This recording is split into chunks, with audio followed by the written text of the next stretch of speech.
Hi friends, welcome to my channel. இன்றைக்கி என்ன பார்க்க போகிறோன்னா கருவேப்பிலை பொடி எப்படி செய்யலான்னு தான் பார்க்க போகிறோம். ரொம்பவே ஹெல்த்தியான பொடி. அதுவும் நான் வாங்கின கடாயில் தான் இன்றைக்கி ஃபஸ்ட்டு உங்களுக்கு செஞ்சு காட்ட போகிறேன். அது இப்போ தான் ஃபஸ்ட் டைம் யூஸ் பண்ணுற இந்த கடாய். எனக்கு ரொம்ப நாளாகவே ஆசை இந்த மாதிரி கடாய் வாங்கி செய்யணுன்னு. அதனால தான் இன்றைக்கி இந்த வீடியோ அப்லோட் பண்ணியிருக்கேன்.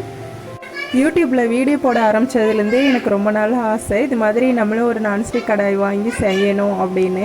அந்த ஆசையும் எனக்கு நிறைவேறிடுச்சு. இன்றைக்கி அதில் ஃபஸ்ட்டு கருவேப்பிலை பொடி தான் பார்க்க போகிறோம். கருவேப்பிலை ஒரு கைப்பிடி எடுத்துருக்கோம். அதை நல்லா வதக்கி விட்டுக்கோங்க. எண்ணெயெலாம் விட வேண்டாம், சும்மாவே வறுத்து எடுத்துக்கோங்க. நல்லா கலர் மாறி இருக்கும், அப்போ ஆஃப் பண்ணிக்கோங்க. அடுத்து நம்ம கடலப்பருப்பு எடுத்துக்கிறோம். இப்போ கடலப்பருப்பு ஒரு டம்ளர் எடுத்துக்கோங்க. அதாவது அளவு தான், ஒரு டம்ளர் எடுத்துக்கிறோம். இப்போது அதை நல்லா செவக்க வறுத்து எடுத்துக்கோங்க.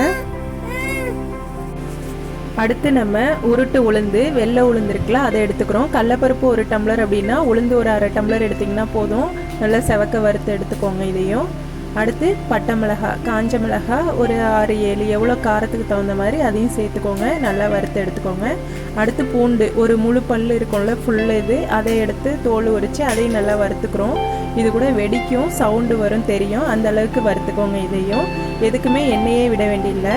கடைசியாக நம்ம ஒரு அரை ஸ்பூன் ஜீரகம் மட்டும் சேர்த்துக்கிறோம். இதுவும் நல்லா வெடிக்கும், அந்த அளவுக்கு வறுத்துக்கோங்க. அடுத்து நம்ம இதில் போட போகிற உப்பையும் லைட்டாக வறுத்துக்கணும். நல்லா செவக்க, ரொம்ப செவக்கணும் இல்லை, லைட்டாக வறுத்துக்கிட்டால் போதும். இப்போது இந்த பொடிக்கு தேவையான எல்லாம் ரெடி ஆகிடுச்சு. இதை நம்ம மிக்ஸி ஜாரில் போட்டு நல்லா பொடி பண்ணி எடுத்துக்கிறோம்.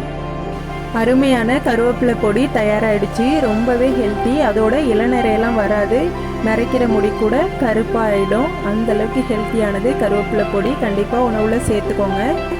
இந்த வீடியோ பிடிச்சிது அப்படின்னா லைக் பண்ணுங்கள், கமெண்ட் பண்ணுங்கள், ஷேர் பண்ணுங்கள். அப்படியே கீழே இருக்க சிவப்பு கலர் சப்ஸ்கிரைப் பட்டனும் அப்படியே பெல் பட்டனையும் அழுத்திக்கோங்க.